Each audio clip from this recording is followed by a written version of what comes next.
அன்பு உறவுகளுக்கு இனிய இரவு வணக்கம். வாங்க உறவுகளை சாப்பிடலாம். இன்னைக்கு எங்க வீட்டுல என்ன குழம்புன்னு பாத்தீங்கன்னா கூட்டு குழம்பு. கூட்டு குழம்புன்னு என்னன்னு கேக்குறீங்களா உறவுகளே? இதெல்லாம் அம்மாவங்க செஞ்சு கொடுத்த குழம்பு உறவுகளே.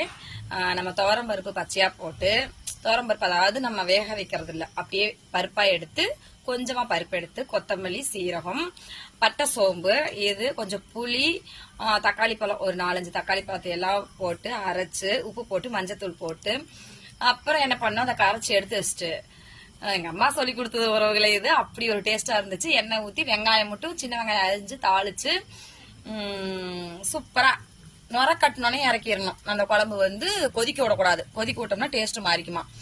அப்படி வச்சு சாப்பிடணும்னு எங்க அம்மா சொல்லி கொடுத்தாங்களா உறவுகளே. இந்த குழம்புலாம் இப்ப வச்சு கொடுக்கறக்கு அம்மா இல்ல உறவுகளே. அந்த ஞாபகம் வந்துச்சு, அதனால இன்னைக்கு அந்த குழம்பு வச்சேன். பாருங்க உறவுகளே, அப்படி ஒரு டேஸ்ட். அம்மா கைப்பக்குவம்